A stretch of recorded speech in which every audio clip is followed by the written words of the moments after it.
Welcome, everyone. My name is Joan Batorf, and I'm here at UBC and delighted to have you join us today for one of our Embrace Aging sessions.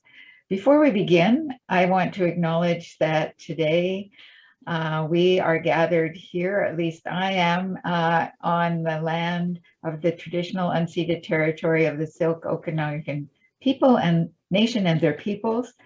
And I also want to acknowledge that you might be joining us from near or far, and I want to acknowledge the traditional owners of those lands as well, both past and present. As I said, my name is Joan Batorf. I'm a professor in the School of Nursing at University of British Columbia's Okanagan campus here in Kelowna. And I'm also director of the Institute for Healthy Living and Chronic Disease Prevention here at UBC. This is the 8th annual Okanagan Embrace Aging Month. And so we're particularly delighted to have people join us today and to be able to offer you this session that I will introduce in just a minute. So just to let you know, Embrace Aging is co-hosted by the Institute for Healthy Living and Chronic Disease Prevention here at UBC Okanagan, but also by Interior Savings and Credit Union and Interior Health. We launched this initiative, as I said, about 8 years ago to celebrate and raise awareness about positive aging. And if you've looked at our events calendar, you will see that we've organized quite a variety of events during the month of March. And you'll notice that the events are designed for everyone, both young and old alike. And we really just want to shine a light on healthy aging and ways to improve quality of life among seniors, but also among all of us.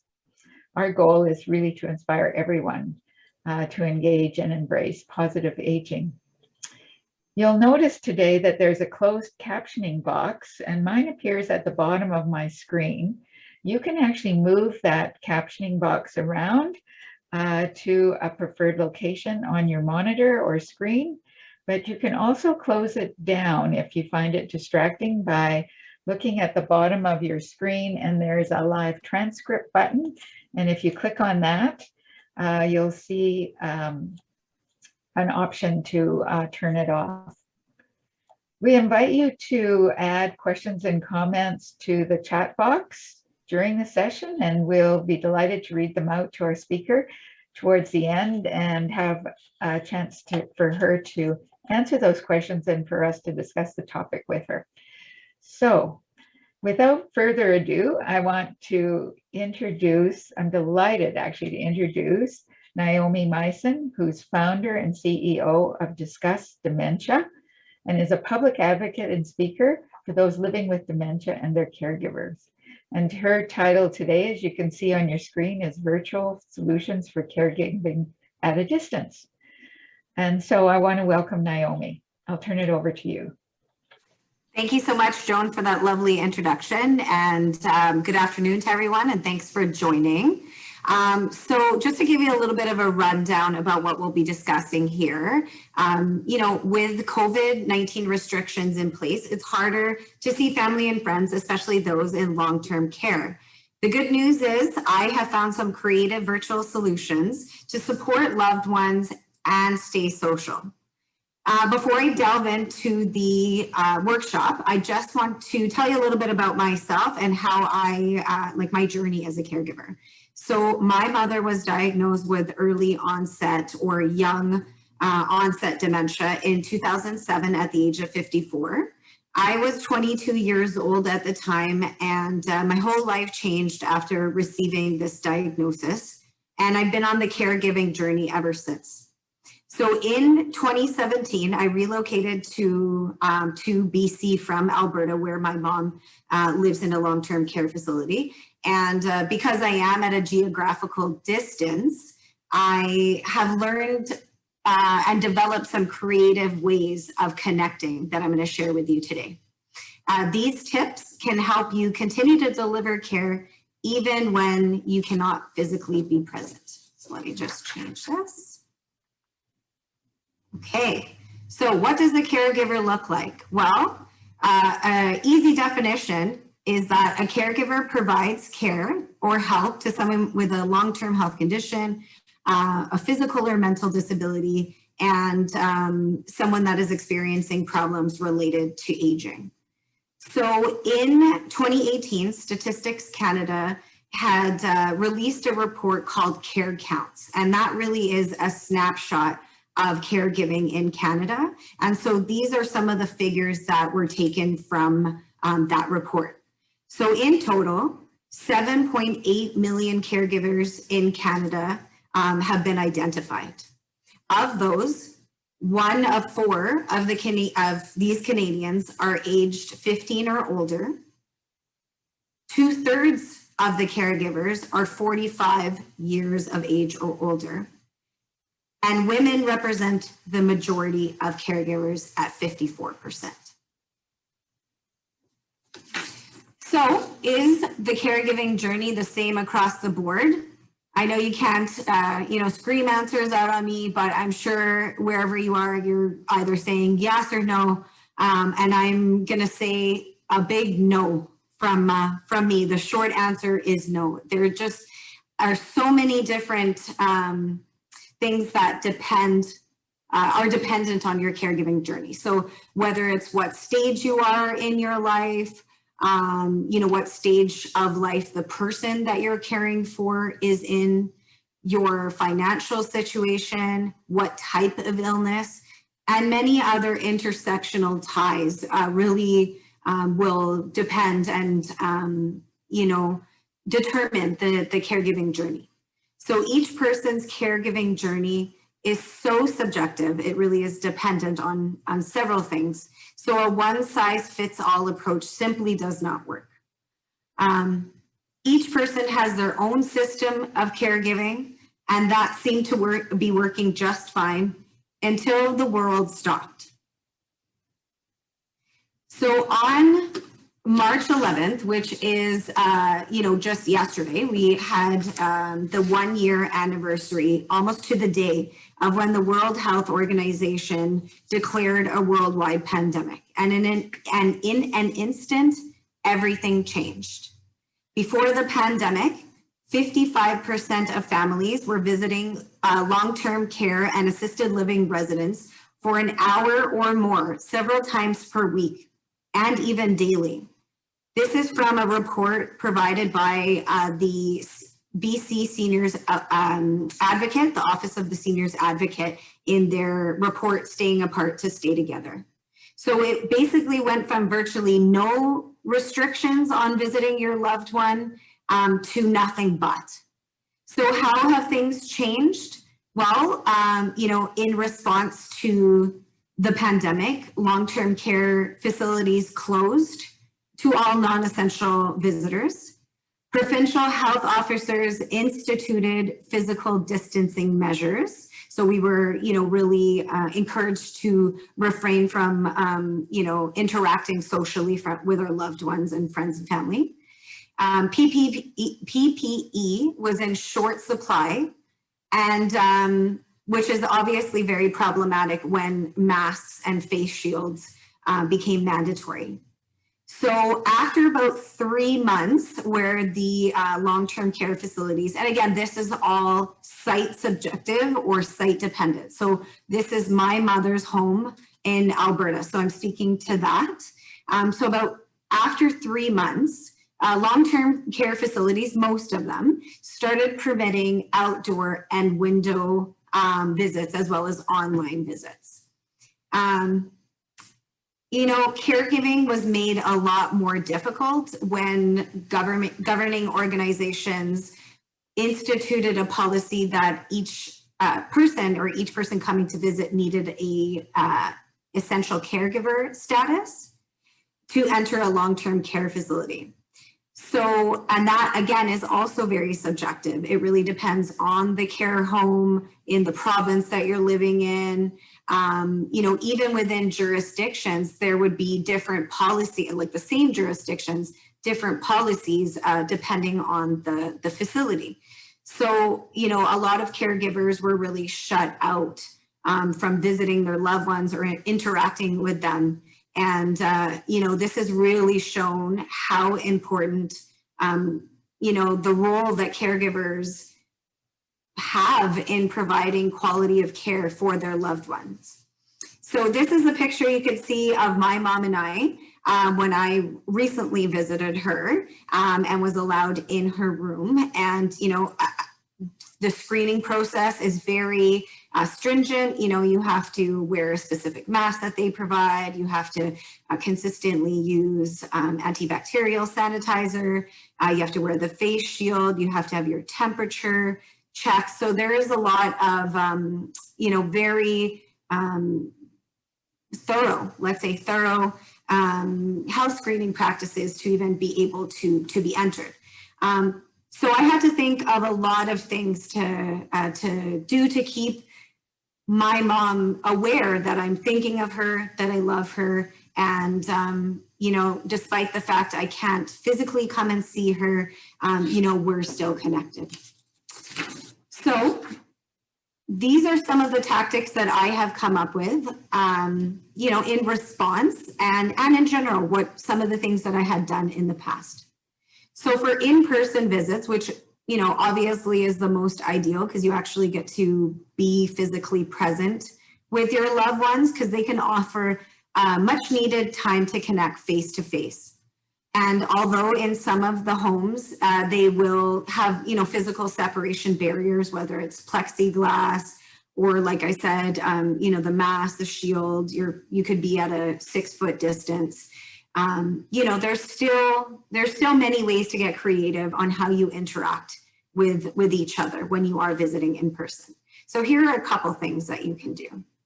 So show and tell, maybe bring in some photos or some objects that your loved one really enjoys or brings a smile to their face, so it could evoke some happy memories. You could read your loved one's favorite book to them, whether it's out loud or even asking them to read it to you. That can be a fun way to spend some time together. So you can bring some, you know, things to really get the mind going, active. You know, some mind teasers, whether it's playing games, you know, some puzzles, could be Sudoku, crossword, cards, whatever you have enjoyed in the past or your loved one is capable of doing that, you know, really stretches their mind. Another thing that you can do is ask your friends and family to record some video messages and play them for your loved one while you are visiting. So that way, even if they can't physically be there, they can still have an opportunity to see their loved one or their, you know, people that are thinking about them. So another way, I mean, you know, sometimes music really transcends conversations.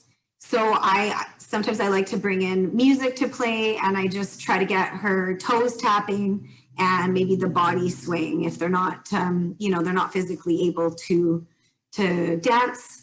And if they are, you can always take that up as well. So I know for myself at some of the in-person visits, I found that sometimes I was struggling for conversation. So what I started to do was paint my mom's nails. So by doing that, I got to touch her hand. It made her feel good about herself. And, you know, it sparked a conversation. And even if it didn't, it was just, we were doing an activity to get together that was enjoyable. Biggest issue I run into is the drying time of her nails, as she is eager to touch most things after the nails are painted. So I've had to come up with, you know, a little dryer or, you know, kind of fast drying nail polish just to make sure it stays as beautiful as it can be. So if in-person visits are not possible, then another alternative is outdoor or window visits. So this is a visit with my mom that took place after that 3 months where we were no longer allowed to enter the facility. So, you know, here are a few ideas that could really add a little more pizzazz to your next visit. So you can create a poster and wave it proudly, you know, doing your best impression of a fan at a sporting event, you know, raising it loud, cheering. You could even do like the hand clap or the air horn. I mean, you can get really creative with it. Depending on where your loved one is located, if they're by a window and can, see the sidewalks, you can always add some sidewalk chalk messages. So, I mean, we used to do it as kids. We may still do it now with our, nieces, nephew, grandchildren. Just a fun way to get creative and show your loved one that you're thinking about them. So I know this has been very difficult for, people that have hearing issues is, wearing masks. They often have trouble, reading the lips and, following along with what's being said. So you could host a whiteboard session. So just, going to a dollar store, picking up a, just a little whiteboard and writing messages on there to your loved one, and then they can indicate that they've understood the message by just nodding their head or a thumbs up or anything to that effect. Pardon me.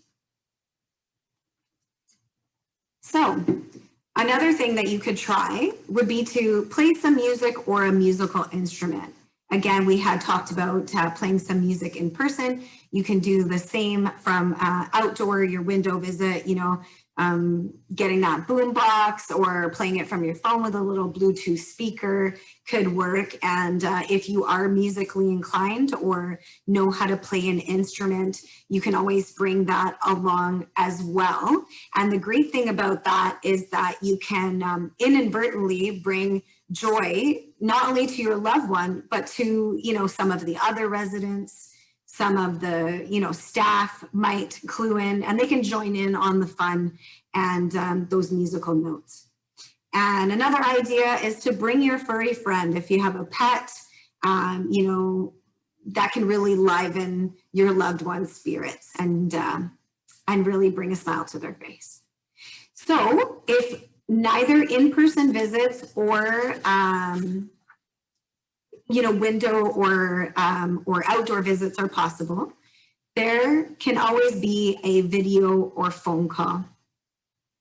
So this really is dependent again on the site, but it is it's a valuable way to hear and see your loved one when distance or COVID prevents you from meeting in person.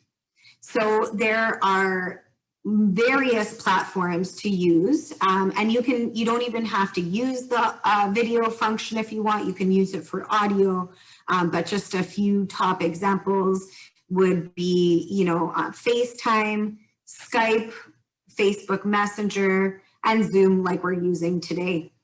So if if this is something that you are interested in trying, it would be important to ask your facility or the long-term care home if they have a tablet available.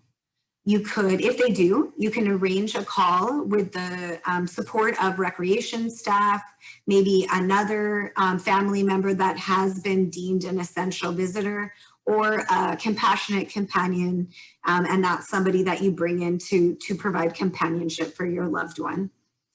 And if this is not available, there isn't a tool or a tablet for you to utilize.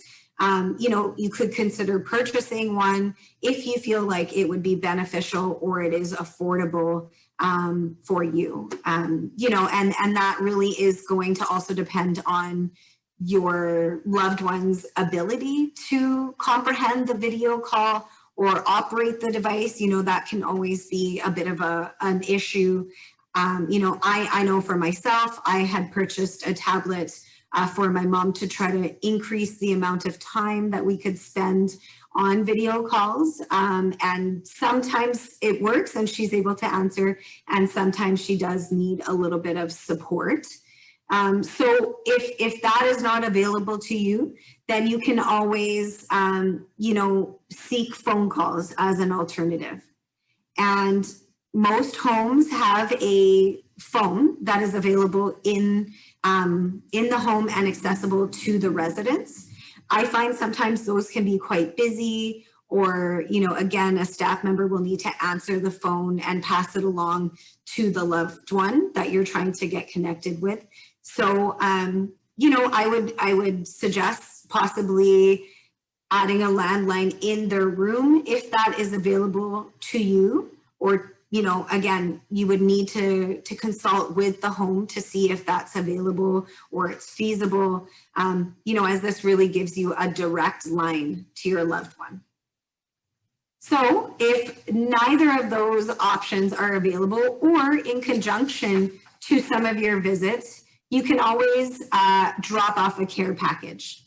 So in the care package, it's really up to you what to include, but these are, very thoughtful ways to let your loved one know that you love them and miss them, when you're not able to physically interact with them. Again, this is going to be dependent on the site. So making sure to check in and ask what is permitted, what is allowed, are they accepting any care packages? And if they are not accepting physical ones, you can always send something through email.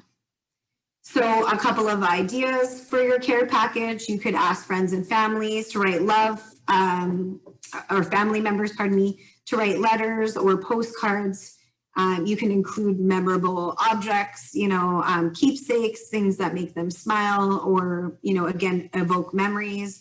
I know for my mom, she's a voracious reader. So anytime I'm sending her books or magazines, she's always appreciating that. And, another couple of ideas to help them feel a little bit closer to their family when they can't be physically present is, creating a family tree that can be posted up in their home or in their room, so they can, be reminded of the family that they have, that, is thinking of them and waiting to be able to interact. And you can also create a storybook. So this is really, a detailed overview of the loved one's life, their memories, people that are important to them, and, whether it's including a photo or something that may jog their memory. And, at the bottom, giving a little bit of an explanation as to, who the person is, so that, as, potentially cognitive decline progresses, then, they can, either a staff member, yourself, can read out who the person is in the photo to give some context. So another little unique idea, I didn't put it on here, but it's a great little thing, is that you can make customized unique objects, whether it's through, whatever provider you decide, but like London Drugs does it, and you can, make a photo frame, you can create a bobblehead, you can put your face on a pillow so that they can hug it tight. You can put it on mugs. The possibilities are endless, really. So those are fun ways to be there without being there. So I know for myself, I mailed a care package to my mom's long-term care home for Christmas, as visitations were banned at that time due to an outbreak at the home. I filled it with like pajamas and magazines and books and whatever food was permitted by the home. Anything and everything I could stuff into a box, I did, and I just hope that it brought her a smile to her face. So one thing that has really helped me along the way to caregive at a distance is technology. These are a few, a few of the platforms I use, but, surprising your loved one with a gift that's delivered straight to their abode can really liven their spirits when you can't be there in person. So again, feel free to use any of these vendors, use one that works for you. These are just the ones that I use. So as I said, my mom is a voracious reader, so I am consistently ordering books from Amazon and having them mailed to her directly. I have included Spotify on her tablet that I had gotten for her, and you can, create a virtual mixtape, whether it's on Spotify or YouTube, or you can compile a playlist to listen to together or have the staff play for your loved one, just to, again, get those toes tapping. I mean, I know my mom is a bit of a foodie herself, so she loves receiving food. So one of the things I like to do, or had been doing quite consistently before the home stopped permitting it, was to order some food from Skip the Dishes. I mean, you can use DoorDash. You can, again, use whatever works for you, and you can have it delivered, or you can even discuss with staff in arranging a meal together. So you have it delivered to them, you have your dinner, and you guys over video share a meal together when you can't be physically at a table together. So another thing I like to do is surprise my mom with some flowers. You know, it doesn't have to be for a specific thing. It can be whether it's for her birthday or Valentine's Day or anything along those lines. You know, it can be a nice surprise, but even sending something just because is a wonderful treat. But again, before, you know, clicking the purchase button, just be sure that you are, you know, checking in with the home to see what is permitted, so that you know, whatever you're purchasing isn't going to waste, right? Okay, bear with me one moment. So I want to talk about the future of caregiving. So this is what's been working. This is what has come out of, you know, these times where we can't be physically present, but there's so many ideas that are coming forward. So here are some ideas about the future of caregiving. You know, I'll go through a couple of these, and then I'll show you some videos as well, just to give you another example of, you know, the way of the future of, you know, possibly incorporating these things into caregiving as well. So you have Zora over here on the left. She is a robot caregiver based out of France. This is the center of an experiment in France to change care, like how care is provided for elderly patients. So Zora offers companionship in a place where life can be lonely, but it does come up with quite a hefty price tag. So it may not be feasible for most of us, but this could be something that would be offered through the home. And now Zora is leading exercises and leading games. So she's not just for one-on-one, but also for in a group setting as well. So I'm just gonna close down my screen for a quick moment, and I'm gonna get into an email here that will, oh, not an email, there we go, a little video. Hopefully you guys can.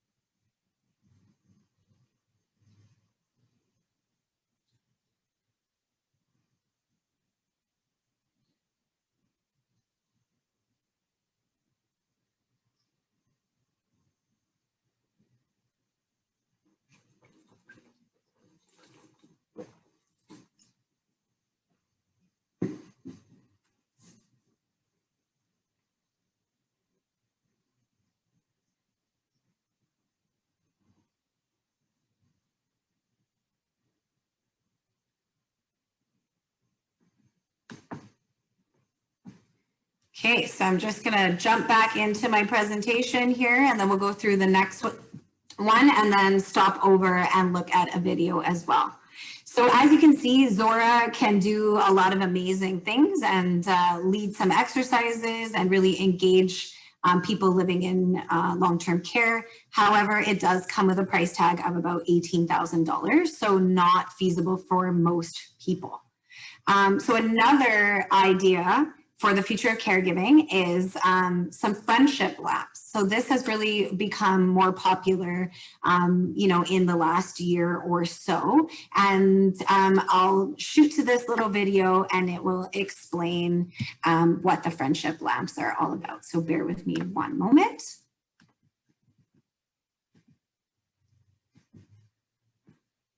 Okay.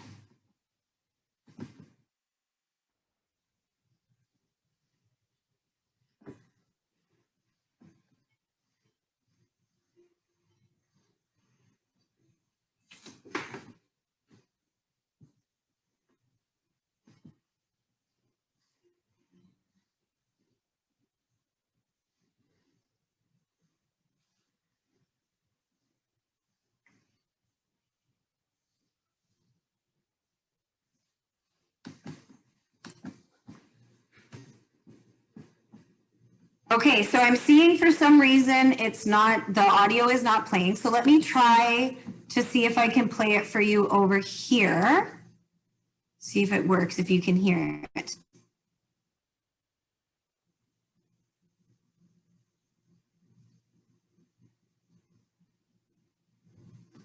Are you guys able to hear that one a little bit better now? Just shoot something in the chat and No. still not able to hear it? Okay. All right. Well, we won't worry about the videos then. We will just chat about what they are.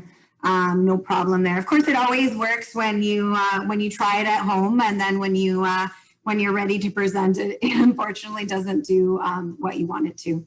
So, Naomi, we were able to see the different colors changing. Maybe you could just explain how that worked. Of course, yeah, no problem. So this is a unique way for people to connect across, Canada, the US, the world. You simply tap your light and your friend's light or your loved one's lamp will turn on. It can send colors to convey messages and bridge the gap between the distance that separates you. So it can light up in different colors. And then, you touch it and then the other person sees it and vice versa. You touch, they see, and they touch and you see. So that's really lovely. So another way that can be, the future of caregiving, and this is something that we implemented in our caregiving journey, is the Love Box. So the Love Box is a connected messaging device that pairs with an app to go beyond regular communication and deliver special expressions of affection. So this is an app that you would download. You could send messages, kind of like text. You would be texting your loved one, and then they would just have to lift off the top of the box and see their message, and the little heart in the middle spins around to let you know that you have a message waiting for you. And if your loved one, keeps checking back and lifting the lid, you get a notification that they have been looking there. So it can be a great little way to connect if, you don't have that phone, you don't have the tablet available to you. So just again, to add some price points on some of these would be, the friendship lamps would be around $100 to a $250 range. And the Love Box is about, anywhere between 130 and 175. So again, this isn't, accessible to everyone, but these are creative technological ways that you can, again, show your loved one that you care, and maybe give them a little bit of companionship, like we had with Zora, when things might get a little bit lonely. So I would love to open it up to the floor. If anybody wants to shout out here. Oops. I'm just going to try to switch it over here. There we go. So what are your ideas for connecting? So, these are a few ideas that have worked for me, but I would love to know if there's something that you guys are doing to stay connected with your loved one during this time. And if you have been doing something, has it changed at all since the pandemic, or are you kind of sticking with the same things that you had done in the past? So feel free to jump in the chat room and mention anything that's been working for you. And yeah, would love to hear anybody's ideas. And Jaquetta, I think you're looking at the chat, is that correct? Yes, Jaquetta is looking at the chat, and if people raise their hand or even let us know they'd like to talk, we can we can open up the talking line as well. But if you would like to type things in the chat box, that's okay too. So either way, we'd love to hear from you. Wow, what a great list of ideas. My goodness, I learned so many ideas. Yeah. And, again, feel free to throw them in the chat whenever. I just want to leave you on one last note before I hand it over here. Because I know this is an important thing to keep in mind. So bear with me one second. I'm just going to change over here. So before I let you go and pass it along to Joan, I just want to remind you about caregiving and the importance as the caregiver. The best analogy I've come across is that, when you get on the airplane and something happens, you are encouraged to put your mask on first. And the same principle has to apply for caregiving, because to be the best caregiver possible, it is so important to care for yourself first. And I know sometimes it can be, people think it can be selfish, or, you feel guilty for putting some of the attention on you, but it is not by any means. It's a necessity, and it's what gives you the fuel to keep giving that care. And remember, first and foremost, you are doing the best you can.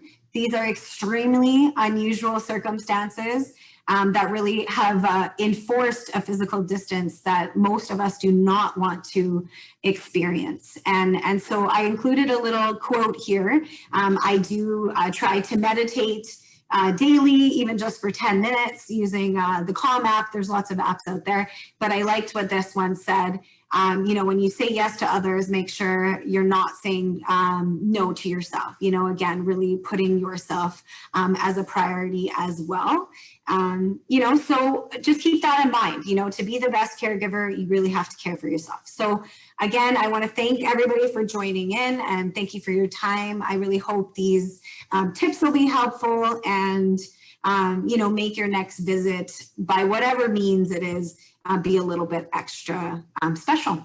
And also, if you have any questions, feel free to shoot them in the chat. And if you want to get a hold of me or learn a little bit more, I'm available.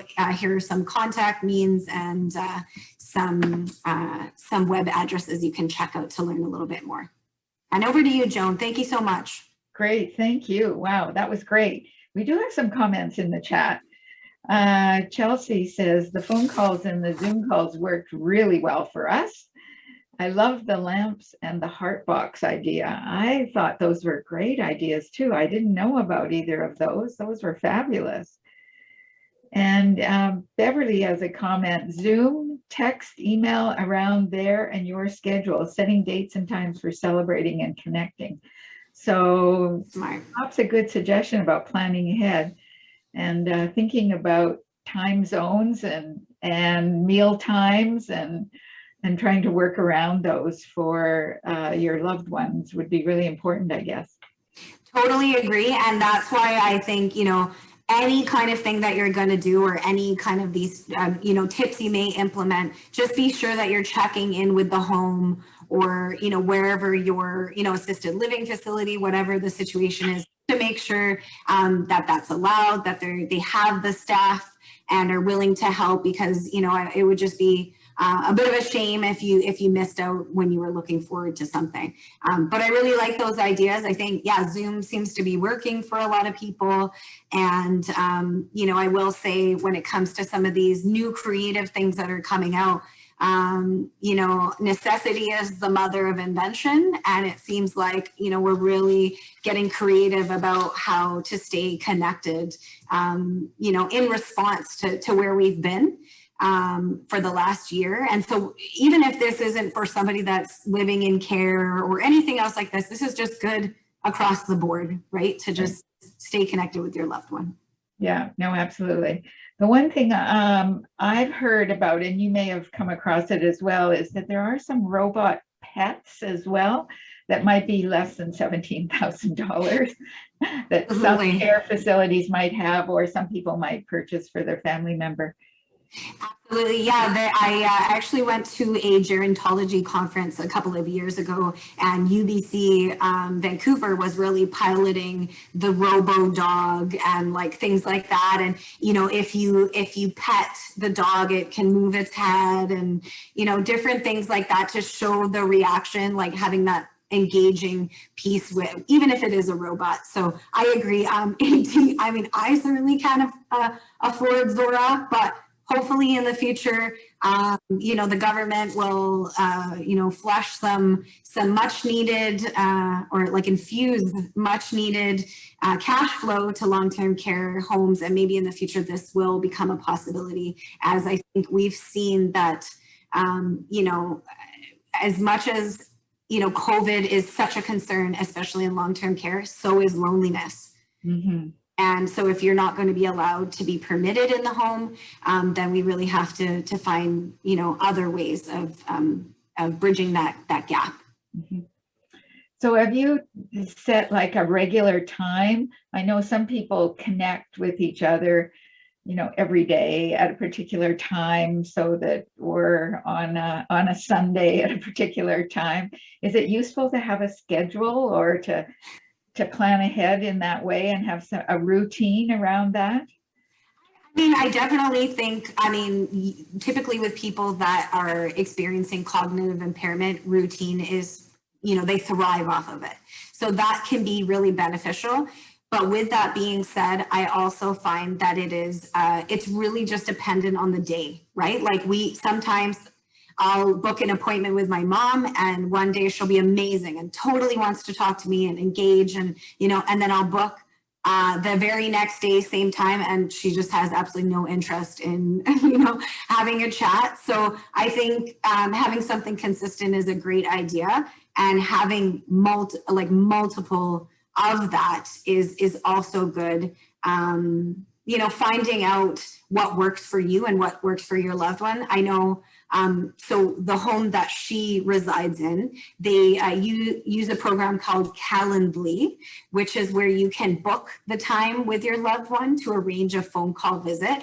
And so what I have done is, done one time in the morning, one time in the afternoon, one time, early evening, and then just really seeing when my mom is the most engaged, and then trying to stick with that time. So I find morning does not work. She likes to sleep in, so she's not interested in chatting first thing. So I find, mid, late afternoon, that seems to work. And there's something to be said about seeing that person on video and just like, they just light up, and you light up. And so that's just such a wonderful experience that I feel, I really hope that everybody has an opportunity to feel that.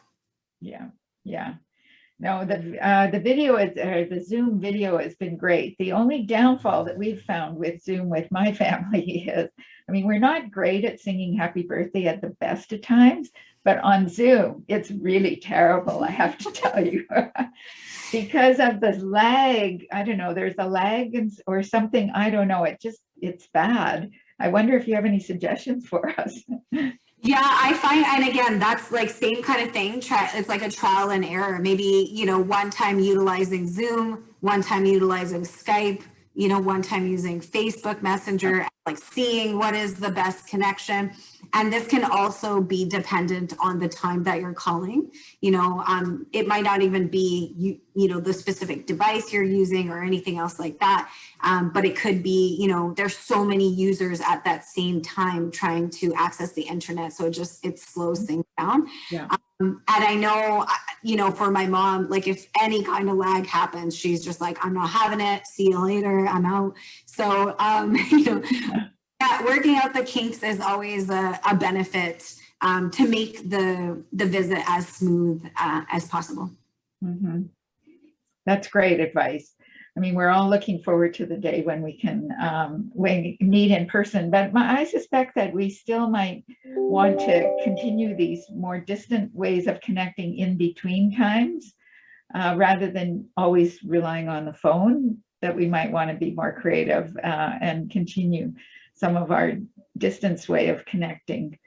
Absolutely. And I mean, you know, a lot of people like a lot of caregivers do not live in the same city or same town, province, or, you know, that kind of thing. So these are ways to make that geographical distance non-existent.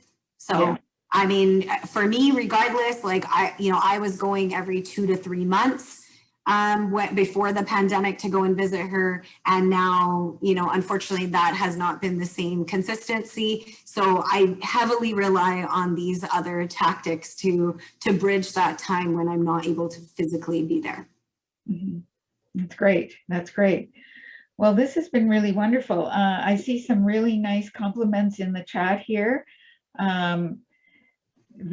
So this was so nice, a great reminder, metaphor, I think, speaking to that last quote that you had, and Chelsea saying thank you.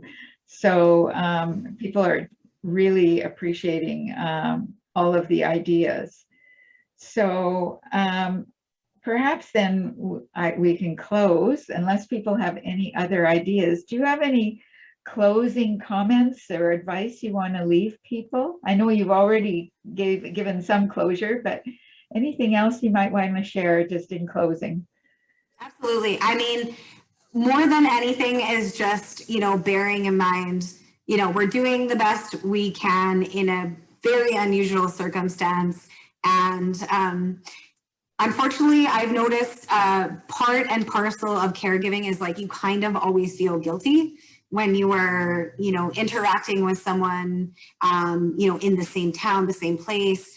You feel guilty because maybe you're not putting enough emphasis on yourself. And then, you know, you could be like myself at a distance, and then you feel guilty because you're not there, you know? So it's kind of part of caregiving, is you kind of always have a bit of guilt, but I want people to know that that is a natural part of it, and just to really bear in mind that you are doing the best you can, and you're like, even if your loved one is not able to express to you how much it means to them, it does. It means the world to them, and knowing that you're thinking of them, you know, wanting to be with them, wanting to, you know, hold their hand, touch them, give them hugs, you know, all that kind of stuff. It really resonates in a way that that sometimes words escape, you know?